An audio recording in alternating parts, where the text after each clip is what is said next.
Okay, my friends, I've got a really special treat for you today. Hi, Ian. How are you? I'm good. How are you? I'm doing wonderfully. I'm so grateful to be here. If you weren't doing great, would you be like, it really sucks right now?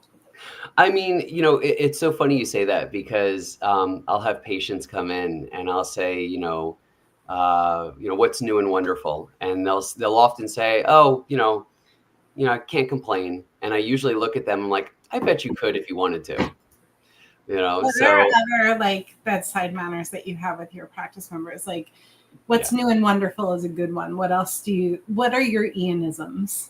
Oh, my Ianisms. Gosh. I feel like it's not even fair to say Ianisms because honestly, I think most of them probably come from my dad. Uh, my dad was a chiropractor, practiced for 30 years, and we're very, very similar in terms of our personality, our sense of humor. We were actually at Home Depot like a couple of years ago. We were checking out, and the cashier looks at us and says, "Oh, you two must be related." And at the exact same time, I point to him and say, yes, he's my son. And he points to me and say, yes, he's my father. And I just froze because I realized that the transformation into my father was complete. And, so most of my Ianisms are probably more adequately described as Howardisms. But, I use the what's new and wonderful because most people kind of go in and they expect to just like list off a bunch of symptoms to their doctor. And, I want to know what's going on with them, but I don't want this just be another, like, for lack of a better term, bitch fest, right? I don't want them to come in and just complain about everything. I want them to try to see the positive. But I also want to create an open space so that they can communicate about whatever is different in their life. So sometimes they'll come in and they'll talk about, little Johnny just made the basketball team, or, oh, my daughter's dance recital is this. And sometimes they come in and they talk about what they're feeling or how their health is. But I always love that what's new and wonderful because I think it creates space for them to look at things through a positive lens, and it creates space for them to share whatever it is that they want to share. I love it. So, can you introduce yourself? Who are you? Where are you? What do you do? My name's Ian Shtulman. I am a pediatric and perinatal chiropractor. I practice in South Florida, in a suburb of West Palm Beach called Delray Beach. And I've been in private practice for 14 years. I've been teaching for the International Chiropractic Pediatric Association for about 7 or 8 years. I have 2 boys, Aaron, who's now 10, Benjamin, who's now 8, and my wife and I have been together for almost 21 years now. That's I think that's everything. I coach baseball. I coach my kids' little league team. I mean, that's a big deal. Do you talk to the other parents about chiropractic? So I sponsor. Do they get adjusted? I want to know that. Do they get adjusted? Well, some of them. So it's funny because I've noticed that as my kids age, each stage of their life corresponds with a growth of kids that same age. It's like the pig and the python, right? Yeah. Like as they get older, like there's a big swell of new patients that follow their age range. So I have a lot of baseball families in my practice now, which is great. But I use a lot of like the coaching of baseball to talk to kids about life, right? The likelihood that these kids are going to play professional sports is pretty slim. But if they can use the lessons about, how they show up and how that affects everything in their life and their attitude and being a good teammate and, like those lessons that are available through youth sports, I think it helps create a better foundation for them to grow and become a better human being. So, winning baseball games are fun, but creating winning humans, I think, is more important. Really cool. Yeah. I still have kids from Little League who are now in their 20s. Yeah. coming together. It's so cool to listen to you say, like, my wife and I have been together for 20 years, and that sounds like a long time, right? I've been in practice for 15 years. That sounds like a long time. I'm 10 years down the road. Yeah. And I remember when I said, I have two boys, they're 10 and 12, right? And now I'm plus 10 years on all of the things that you just hit. And I'm like, where did that go? And then I think, like, okay, so here comes my next question. Talk to you in 10 years from now. What would you say? Start doing this now, or do this. Talk to you 10 years ago. What would you say? Start doing now. Any suggestions on that point? Oh, so if I were speaking to, you know, a 30-year-old Ian, talking about like how to set yourself up for success over the course of the next couple of years, I would tell myself, focus on the being and not the doing. One of my big struggles early on as a father is I was so focused on doing the things that I thought I was supposed to do, and I wasn't doing them from a place of being the person that I could have been. So a lot of my focus was on getting stuff done and not You're how checking the boxes. What was that? You were checking the boxes. Yeah, and I thought that's what it means to be a good dad. And then when I realized, like, oh, you know what's more important than what I'm doing is how I'm doing it, right? Am I being compassionate? Am I being patient? Am I being loving, supportive? Am I being the soil for my kids to be able to grow? And so I think that was really important. But the other thing, and this was actually one of the best things that baseball taught me, was it's okay to take time. It's not just okay to take time, it's necessary. And the moment I stepped away from practice and I started leaving early to go to the fields to coach my kids, what I noticed is that not only did my patients not mind, they actually loved it.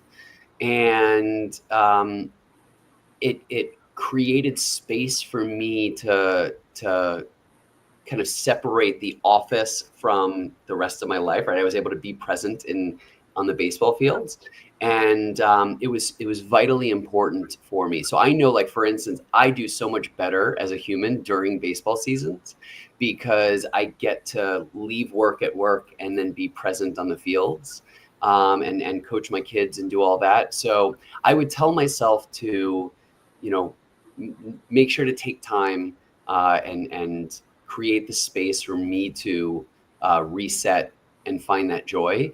Otherwise, it just leads to burnout and being overwhelmed. This morning, I don't have it sitting here. It's in my printer.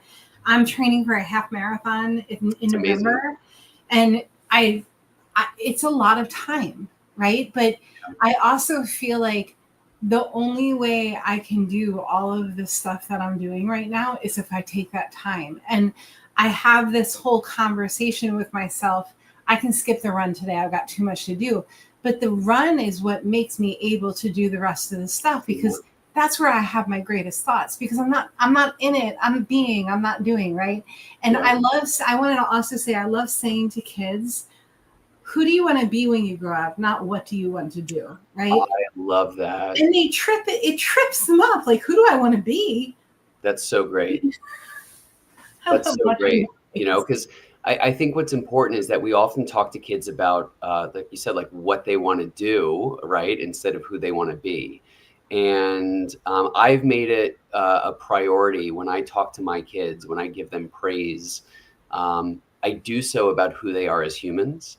I do so about their attitude. And like, give me an example. What do you mean? So, for instance, instead of talking about,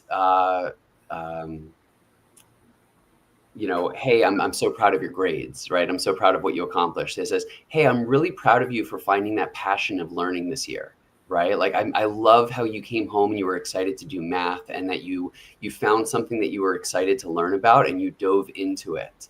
That's so wonderful. That's really a great thing to continue to work on. On the baseball fields, there's a kind of a cliche about talking about, attitude instead of performance. But for me, it's not just about like, how do you show up? It's also about, you know, are you being a good teammate? Are you learning from your mistakes? How do you treat yourself when you fail? Those sorts of things I think are really important, because I want my kids to have a sense that their value as a human is in themselves and not in what they accomplish, right? I That love it. innately they are someone who is valuable and worth something. And it's not just based on what they're able to accomplish or what they achieve. And I think that creates a space for them to live in a place of contentment, as opposed to a place of thinking, well, only if I do this will I be worthwhile, right? I need to achieve this. I need to hit the next goal. I need to do this, which goals are great. And it's important to have something to like strive for. But if all you're ever focused on is goals, you never end up being in a place of peace, Mm, right? Because it's like, all right, I achieved that. What's next? right. So, Right. There's always something else. yeah. I'm very goal driven. Like Yeah. there's always a bone that I'm chasing. Always. Well, and what I found was I've hit every goal that I've wanted to in terms of like my professional life, right? Um, I have the successful practice. I hit the numbers when I said that I wanted to hit them. I started speaking and teaching for the ICPA and traveling and doing things which I love. And what I notice is that it never feels enough, right? And I got to a point where I'm like, all right, well, what's next? And I'm like, well, I don't have any big things that I'm looking to accomplish right now. And that creates this kind of gap where there's almost like a lack of ease or a lack of peace, because I just don't feel like I'm, like if I'm not striving to hit a goal, like what am I doing with my life? And getting to a place where I can just focus on the being and finding that peace. It's very Buddhist of you. Creating self-worth just for who I am as a person and not what goal I'm accomplishing, I think It's is a really big deal. it is, yeah. And it's still something that I'm working at. I'm not great at it. And it's something that I have to constantly remind myself and retrain myself to think that way. I think it's the opposite of who I am. Like I had somebody say to me yesterday, you just have to slow down. And I said, I'm not ever going to slow down. This is my pace. And I like to, I feel like my 30s were about like, this is who I am. Is it okay? And then my 40s were like, this is who I am and I'm good with it. Are you good with it? And my 50s are, this is who I am. If you're not good with it, get off my bus, right? So, and I do think there are all colors of the rainbow. So some people are not goal driven. They're in the moment, and they're Donnie Epstein and I had a conversation about this like 30 years ago, how some people are right here in their physical space and in their body and in the moment. Some people, their energy is behind them and they're in the past and they're always looking back.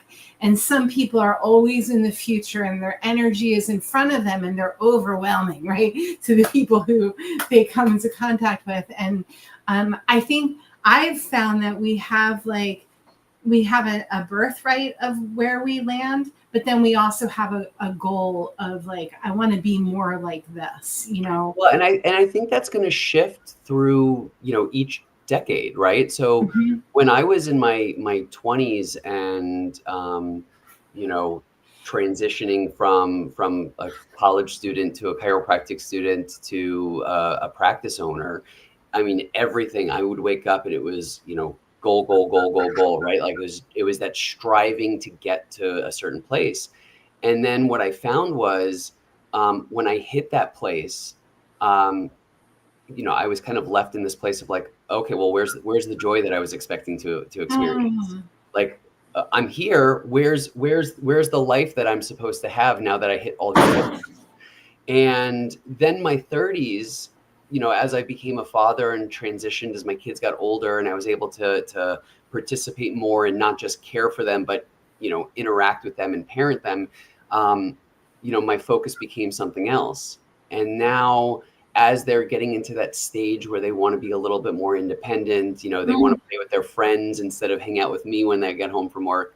Now I'm able to redirect my energy back into some of those goals. And like you said, when your kids are grown up and you don't have that, part of your life where you're actively taking care of them, now it creates space for people to excel. And I think one of the things that I struggled with is I looked to my heroes in chiropractic, my heroes in my life. And I thought, well, if I'm not there, if I'm not trying to get there, then I'm not doing enough and I'm not good enough. And now what I realize is that, these people who you look around and you see them doing amazing things for the last 20 years, they also went through that phase where they were focused on raising a family. And then once their family, had grown and become a little bit more self-sufficient, now they were able to step on the gas and redirect themselves towards that space. Mm-hmm. So I think sometimes it's important to realize that it's not necessarily just the destination, it's the journey. Right. And the journey doesn't have to get there in a straight line. It's going to fluctuate based on the circumstances in your life. So reminding myself that just because I haven't accomplished all of my goals doesn't mean that I don't have time to do it. And I think that's a really important thing that I'm trying to remind myself of as well. Very cool. Tell us about the ICPA. So the ICPA is the International Chiropractic Pediatric Association. It's basically the largest organization within the chiropractic profession by membership. It's been around for 40 years, and it's dedicated to providing chiropractic care to families for the purpose of wellness and the full expression of health, not just in terms of kids, but in pregnancy and in birth in the perinatal phase. And so it's an organization that helps train other chiropractors how to provide exceptional, safe, gentle family wellness chiropractic care. It does research about the safety and efficacy on the role chiropractic plays in the family wellness lifestyle. And it also does public outreach and education through their Pathways to Family Wellness magazine, which is a wonderful magazine with great content for regardless of whether you're a chiropractor, a midwife, a birth professional, or just a parent who's trying to raise kids as consciously as possible in this crazy world. Right. So the ICPA is a phenomenal organization. And for anybody who's looking to find a chiropractor for their family, it is the number one place I go. Why would a family want a chiropractor? So here's the deal, right? Every single day, we are bombarded with physical, chemical, and emotional stresses, right? Whether it's the way that we move, whether it's the food we eat, the water we drink, the air we breathe, or just like life daily stress that we have to deal with. Our nervous system is what's responsible for helping us process all of that stress and direct our body how to respond to it so we can adapt as safely and efficiently and effectively as possible, right? It basically helps us be the best versions of us, okay? If the spine or pelvis have shifted and is interfering with that nervous system, it immediately compromises how you're able to interact with the world, how you're able to adapt to those stresses, how you can regulate your digestion and immune system and emotions and sleep and energy and everything, right? So that relationship between the spine and the nervous system is incredibly important. Well, if we as chiropractors can make gentle corrections to improve that relationship, to improve the motion in the spine and allow the nervous system to work better, then you and your kids are able to be healthier and be more adaptable to this crazy life that we live in. It really works. It's like I'm constantly in awe of our profession, and I'm so proud to be part of it. I also want to say I'm so proud of the ICPA. I'm so proud of the bar that they set for the rest of the organizations in the profession. There's no bullshit. It's clean, it's unsubluxated, its vibe is healthy and conscious, and the people who represent it are healthy and conscious. And I'm just really, every time I look, I'm impressed with the experience of the ICPA over and over. I've been to, and I will also say, and you and I have had this conversation, I'm not really a member kind of person, but the ICPA it's a non-negotiable for me. Yeah. That's no matter what happens, no matter what, what I go through, what my practice goes through, there will always be a stack of Pathways magazines sitting on the table. I will always have a membership to the ICPA. I will always educate people and point to the Pathways magazine. I'm really impressed. I have chills talking about it. And it used to be like people who were older than me running it. And a lot of them have since passed, like the torchbearers. And now that their kids and the next generation is just carrying it in such a beautiful way. And I'm really proud to be a part of it. I'm not active with it. And that's one of my regrets, but so impressed with what everybody's doing. So kudos to you guys. So here's the thing, is that we all have different passions and different focuses in life, right? And the thing that I love about the ICPA is, regardless of what school a chiropractor went to, regardless of what technique they use, regardless of how they run their practice, whether it's cash versus insurance versus, family wellness versus pain relief, regardless of any of those things, if you believe that pregnant and pediatric patients deserve access to chiropractic care, that their lives are better when they're well adjusted and their nervous system can better process and adapt to the world, right? That they deserve a chiropractic care to be available for them, then you should be a member of the ICPA. I agree, 100%. Because the ICPA, more than any organization, I think, in terms of chiropractic, stands for one of the most purest, or one of the purest forms of chiropractic, which is, life is better well adjusted. And that's such an important thing that I think too often gets bogged down with, some of the other stuff that happens in our profession. But that's one of the reasons why I love it. It's the place where I feel home. Right. It's when I get around chiropractors, when I go to conferences, I inevitably connect and kind of sit and hang out with all the ICPA docs. And so it's a really special, a special organization. You guys do have a hive. Like, you guys do swarm.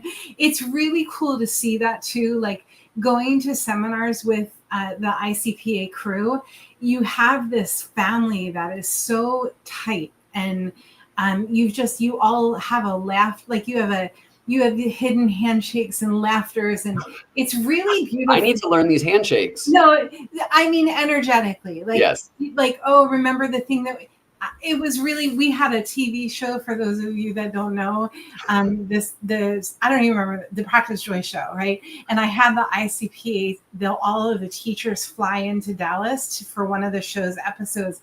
And I was wowed. It was like I was taken over by this love storm of like laughter and joy and like all of the things I feel like that's chiropractic, So let me ask you, I want to pivot. Are you ever in a bad mood? And when you are in a bad mood, what do you do? I am often in a bad mood. Really? I think I place a tremendous amount of pressure on myself and a tremendous amount of responsibility, not just for, my patients and my family, but my team, the other doctors that work with me, my, assistants that I rely on. So I want to perform my best. I want to be my best for them. And sometimes bearing the burden, right, like on an emotional level of all of that leads to me being really like hyper focused on certain things and not as interactive. And it's interesting because I feel like I'm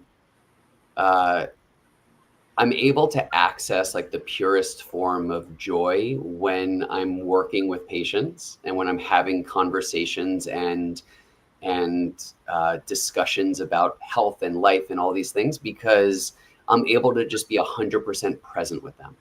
Mm-hmm. And what I've found over the years, whether I'm at home and or on the baseball fields or in my practice, the times that I'm able to experience joy are when I'm being present with whatever I'm doing. Right. Because if I'm in the office and I'm thinking about stuff that I need to do at home, right, my energy, my focus is elsewhere. And if I'm at home and I'm thinking about work, I'm not able to be present and be the best father and husband that I can be. So when I remember, I focus on shifting my energy to being more present. Right. And it's not always easy. Technology, I think, makes it harder because it's so easy to get sucked into our phones. It's so easy to get sucked into distractions. But, when I'm able to just be present with my kids, when I'm able to just be present with my patients, that's the time where it shifts me from whatever state I'm in into a place where I'm able to just be. You're such a great example of how to do it, Ian, really. I'm impressed, and I feel this way every time we have a conversation. I guess I'm thinking about the doctors that I speak to who are miserable in practice, and they're losing the battle, and they feel like they can't get the bills paid. They cry really quickly because the emotions are right there. They're stuck in their marriage. They're stuck in their body. They're stuck in their practice. What do you say to them? How do they pivot to find the joy? I will say this. The thing that I enjoy the least about practice is the business part of it. The CEO hour, the writing checks, the paying bills, the organizing paperwork, all of that stuff. The thing that I enjoy, the thing that keeps me going, the thing that I would do, if I won the lottery tomorrow, I would focus on just providing patient care, because the relationships that we develop with our patients, the results that we're able to create and unleash in our patients, the changes that they see in their life, that's what it's all about. And I'll give you an example, right? This morning, I saw a mom came in with her newborn. And last week, I got called to her birth. And so I got a phone call from the doula. The mom her waters had been broken, but she wasn't experiencing any contractions. Baby was still really high, -3 in the pelvis, so wasn't even close to engaged. She was only 2 centimeters dilated, and she wasn't having any sort of activity or any signs of labor. So I got called to come to the hospital, got the mom adjusted. Immediately, right, saw the objective changes that I needed to see to know that her pelvis was working better and everything was functioning better. And I left because my job was done. She was well adjusted.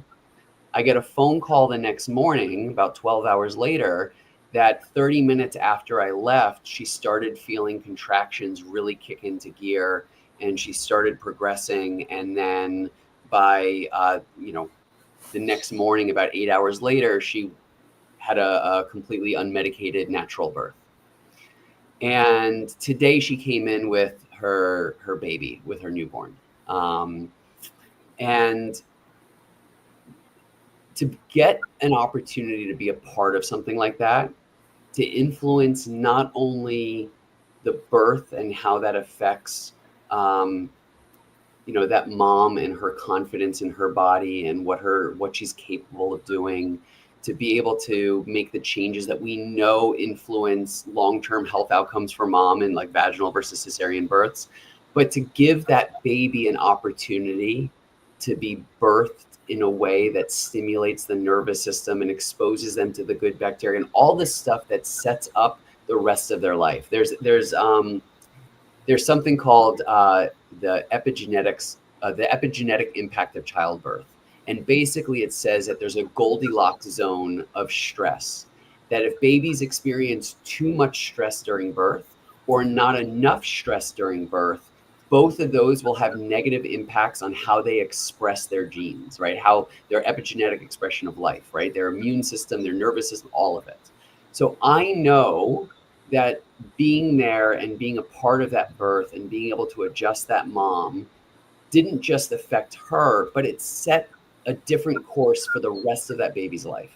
That's By very powerful. giving them that experience, it changes not only her recovery and her ability to make this transition into motherhood, but how that child's genetic expression is going to help them navigate the world.